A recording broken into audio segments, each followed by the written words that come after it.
بسم اللہ الرحمن الرحیم۔ السلام علیکم۔ اس آڈیو میں ہم کتاب جواہر البحار کو آگے کنٹینیو کریں گے۔ اس سے پہلے اگر آپ نے سبسکرائب نہیں کیا تو سبسکرائب کر لیں اور بیل آئیکن پریس کر دیں۔ تو شروع کرتے ہیں۔ حضور کے لیے دنیا سے آخرت بہتر ہے۔ امام فخر الدین والملت رازی رحمۃ اللہ علیہ نے سورہ والضحیٰ کی مندرجہ ذیل آیات ما ودعک ربک وما قلی وللآخرۃ خیر لک من الاولی، تمہیں تمہارے رب نے نہ چھوڑا اور نہ مکروہ جانا، اور بے شک پچھلی تمہارے لیے پہلی سے بہتر ہے کی تفسیر میں فرمایا ہے کہ جب آیت ما ودعک ربک نازل ہوئی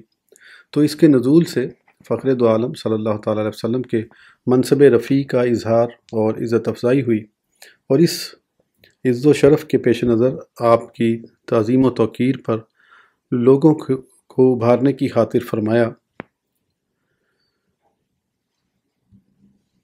کہ وَلَلْآخِرَةُ خَيْرٌ لَكَ مِنَ الْأُولَى، یعنی عز و شرف تو انتہائی آپ کو دنیا میں بھی حاصل ہے، لیکن اللہ تعالیٰ کے نزدیک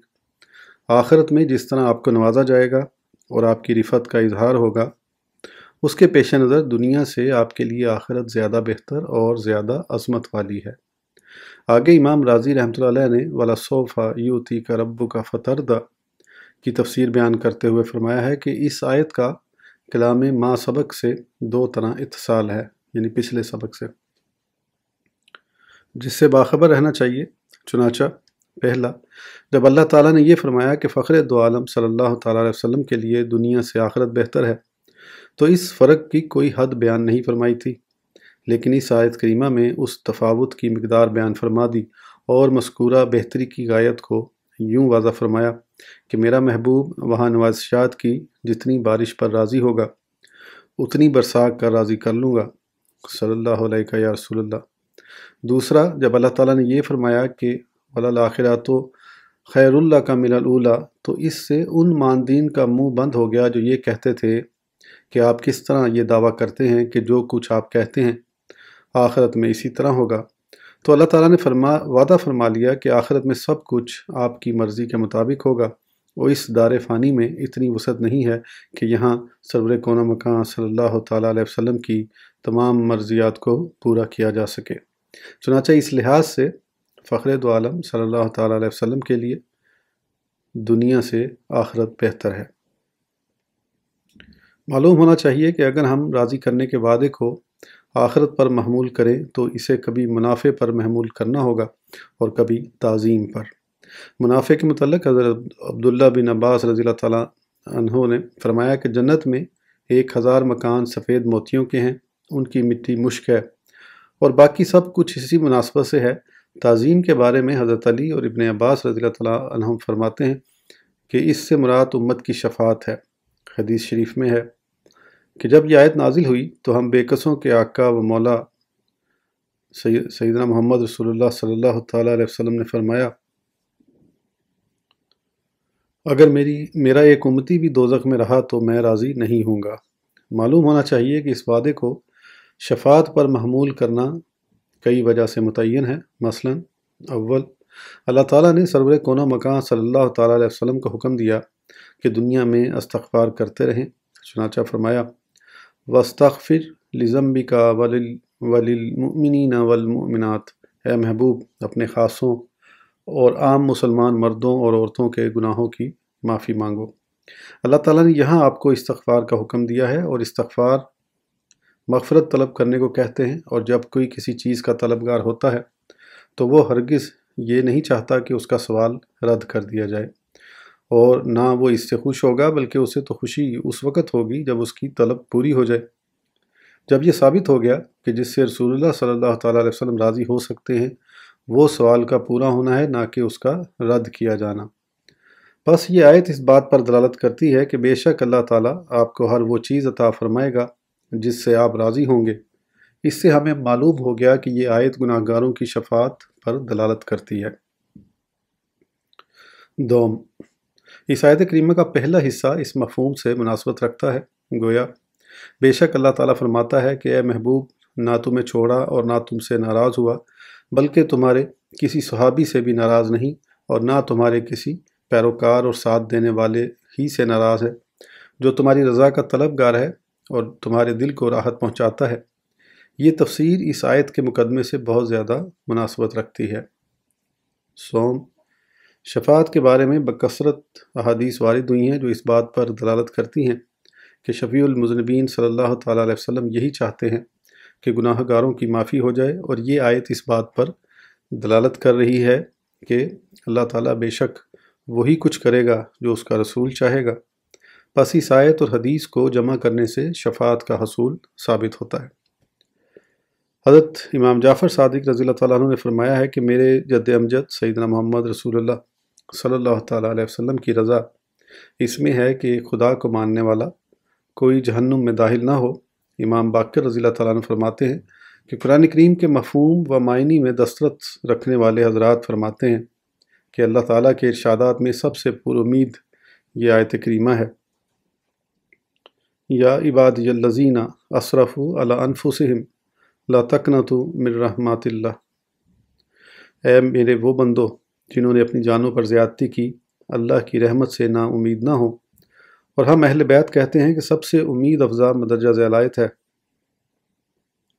وَلَسَوْفَ يُؤْتِيكَ رَبُّكَ فَتَرْضَىٰ، اور بے شک قریب ہے کہ تمہارا رب تمہیں اتنا دے گا کہ تم راضی ہو جاؤ گے۔ اللہ کی قسم یہ وہ شفاعت ہے جو فخر دو عالم صلی اللہ تعالیٰ علیہ وسلم کو ہر لا الہ الا اللہ محمد رسول اللہ پڑھنے والے کے لیے آپ کے راضی ہونے تک عطا فرمائی گئی ہے۔ مذکورہ تقریر اس صورت میں ہے کہ مذکورہ آیت کو احوال آخرت پر محمول کریں، اور اگر اسے احوال دنیا پر محمول کیا جائے تو یہ اشارہ اس جانب ہوگا جو اللہ تعالیٰ نے آپ کو دشمنوں پر غزوہ بدر اور فتح مکہ میں فتح و ظفر سے نوازا، اور لوگ جوک در جوک دائرہ اسلام میں داخل ہوئے، اور بنی قریظہ و بنی نذیر پر غلبہ دے کر انہیں جلا وطن کروایا، اور آپ کی بڑی چھوٹی افواج کا بلاد عرب میں پھیل جانا، اور آپ کے خلفائے راشدین رضی اللہ تعالیٰ عنہم کا مختلف شہروں کو فتح کرنا، اور جابر بادشاہوں کی مملکتوں کا ان کے ہاتھوں تباہ ہونا، کسریٰ کے خزانوں پر قابض ہونا، اور مشرق سے مغرب تک ان کا رعب اور اسلام کی ہیبت کا چھا جانا،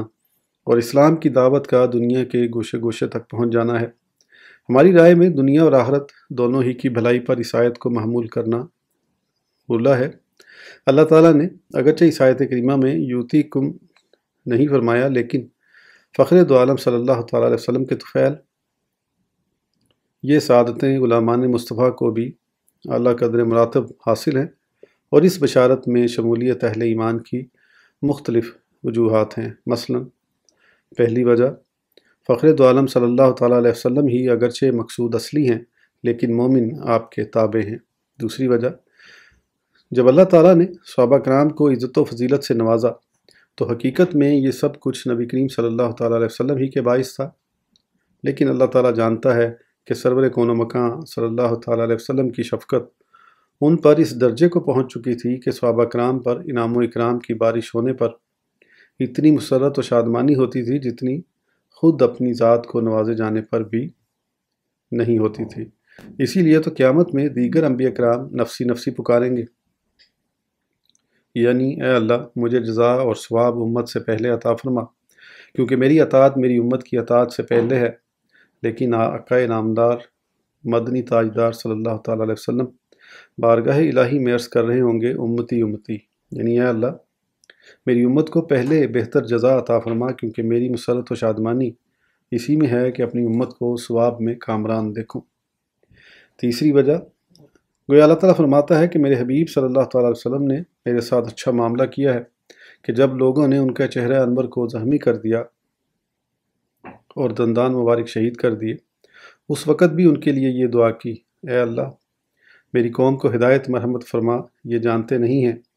لیکن خندق کے روز جب انہیں نماز سے روک دیا گیا تو یوں دعا کی، اے اللہ ان کے پیٹ آگ سے بھر دے، یعنی اپنے جسم پر زخم آیا تو اسے برداشت کیا، لیکن جب دین کے چہرے پر زخم آیا تو اسے برداشت نہ کیا، کیونکہ نماز دین کا چہرہ ہے، یعنی میرے حبیب نے اپنے حق سے میرے حق کو مقدم رکھا، اسی لیے میں نے ان کو فضیلت دی، اور بس میں نے کہہ دیا کہ جو سالہ سال تک نماز نہ پڑھے یا دوسرے کو سالہ سال تک نماز پڑھنے سے روکے رکھے تب بھی اسے کافر شمار نہیں کروں گا، لیکن جو میرے حبیب کے ایک بال کو یا ان کے نالین مبارک کے کسی حصے کو بھی تکلیف دے اسے کافر شمار کروں گا۔ امام راضی رحمۃ اللہ علیہ نے اس آیت کی تفسیر میں اور بھی کتنے ہی فوائد ذکر کیے ہیں۔ تحقیق کا شوق رکھنے والے حضرات ان کی تفسیر کبیر کی طرف رجوع کریں۔ رفعت ذکر مصطفیٰ۔ امام فخر الدین رازی رحمۃ اللہ علیہ نے سورہ النشرہ کی آیت کریمہ ورفعنا لک ذکرک اور ہم نے تمہارے لیے تمہارا ذکر بلند کر دیا کی تفسیر میں فرمایا ہے، جاننا چاہیے کہ یہ خطاب رسول اللہ صلی اللہ تعالیٰ علیہ وسلم کی نبوت اور شہرت کے ذکر میں عام ہے، جیسا کہ اللہ تعالیٰ نے آپ کے اسم مبارک کو عرش پر لکھا۔ نیز شہادت اور تشہد یعنی نماز اور اذان و اقامت میں اپنے ذکر کے ساتھ اپنے حبیب کا ذکر رکھا، اور پہلی کتابوں میں آپ کا تذکرہ فرمایا اور آپ کے ذکر کو شہرہ آفاق کیا اور آپ پر نبوت کا سلسلہ ختم کیا۔ علاوہ بری خطبوں، اذانوں، صحائف اور کتب میں آپ کا ذکر کرنا اور قرآن کریم میں اپنے ساتھ فخر دو عالم صلی اللہ تعالیٰ علیہ وسلم کے ذکر کو ملانا، مثلا واللہ ورسولہ احق ان یرضوہ ومن یطع اللہ ورسولہ واطیعوا اللہ واطیعوا الرسول، اللہ اور رسول کا حق زائد تھا کہ اسے راضی کرتے، اور جو حکم مانے اللہ اور اللہ کے رسول کا، اور اللہ کا حکم مانو اور رسول کا حکم مانو۔ اور سرور کون و مکان صلی اللہ تعالیٰ علیہ وسلم کو رسول اور نبی کے لفظوں سے بلانا، جبکہ دوسرے انبیاء کرام کو نام لے کر مخاطب فرمایا تھا، مثلا یا موسیٰ یا عیسیٰ وغیرہ، اور دلوں کو آپ کی طرف مائل کر دیا کہ حسب استطاعت وہ آپ کے ذکر میں مشغول اور تعریف و توصیف میں رطب علی اللسان رہتے ہیں۔ اللہ تعالیٰ کے اس ارشاد کا یہی مفہوم ہے، سَيَجْعَلُ لَهُمُ الرَّحْمَنُ وُدًّا، عنقریب ان کے لیے رحمان محبت کر دے گا۔ گویا اللہ تعالیٰ فرماتا ہے کہ اے حبیب صلی اللہ تعالیٰ علیہ وسلم، میں تمہارے تابع داروں سے دنیا کو بھر دوں گا جو تمہاری حمد و ثنا کریں گے، تمہاری بارگاہ میں درود پاک کے نذرانے پیش کرتے رہیں گے، تمہاری سنتوں کی حفاظت کریں گے، بلکہ کوئی فرض نماز ایسی نہیں ہوگی جس کے ساتھ سنتیں نہ ہوں۔ وہ فرض ادا کرنے میں میرے حکم کی تعمیل کریں گے اور سنتیں ادا کر کے تمہاری بارگاہ کے غلام ہونے کا ثبوت پیش کریں گے۔ میں نے تمہاری اطاعت کو اپنی اطاعت اور تمہاری بیعت کو اپنی بیعت قرار دے دیا ہے، جیسا کہ فرمایا ہے وَمَن یُطِعِ الرَّسُولَ فَقَدْ أَطَاعَ اللَّهَ، جس نے رسول کا حکم مانا بے شک اس نے اللہ کا حکم مانا۔ إِنَّ الَّذِينَ يُبَايِعُونَكَ إِنَّمَا يُبَايِعُونَ اللَّهَ، وہ جو تمہاری بیعت کرتے ہیں وہ تو اللہ ہی سے بیعت کرتے ہیں۔ حتیٰ کہ بادشاہان ممالک بھی تمہارے در کی غلامی کو سرمایہ افتخار سمجھیں گے۔ قاری حضرات محدثین تمہارے منشور کے الفاظ کو محفوظ رکھیں گے، مفسرین تمہارے نسخہ کیمیا قرآن مجید کے مفہوم و معنی بیان کریں گے، واعظ تمہاری نصیحتوں کو دوسروں تک پہنچائیں گے، جید اساتین علم اور سلاطین تمہارے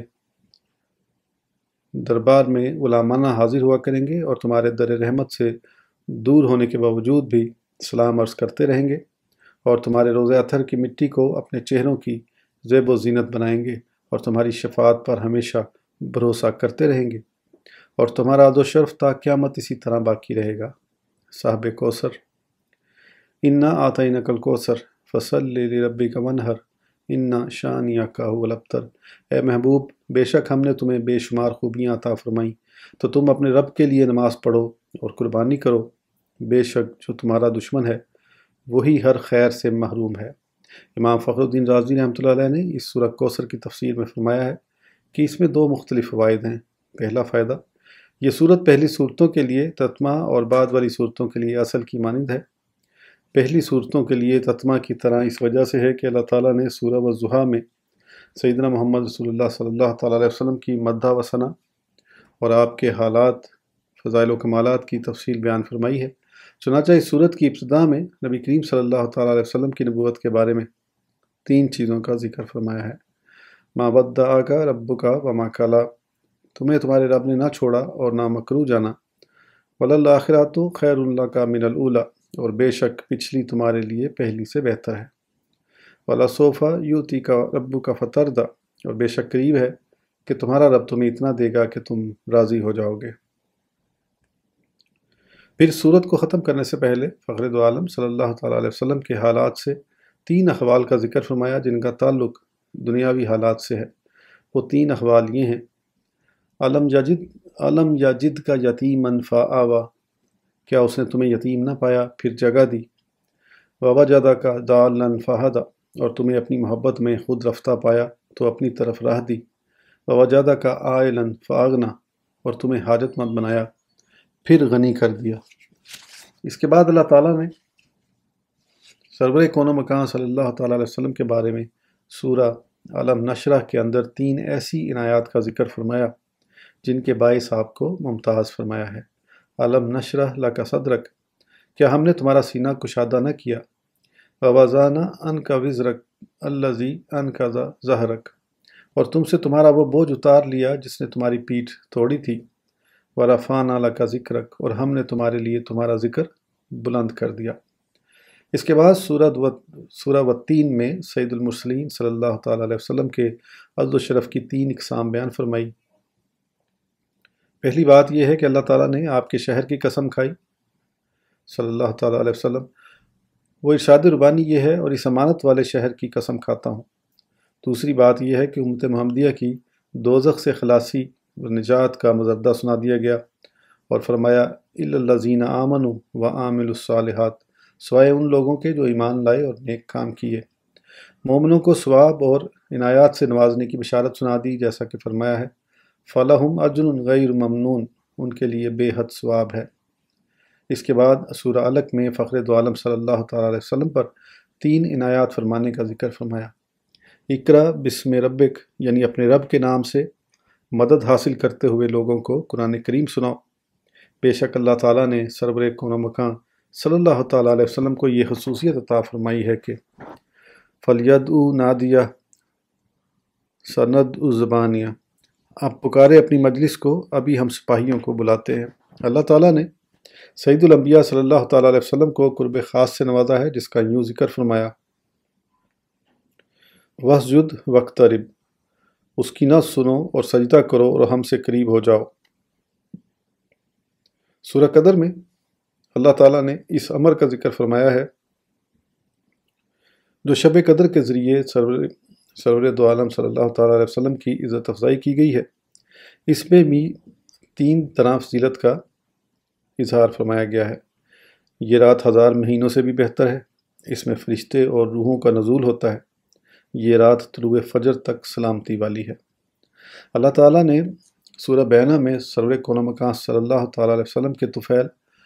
امت محمدیہ کو تین خصوصیات اور کرامت مرحمت فرمائی ہیں، جو یہ ہیں: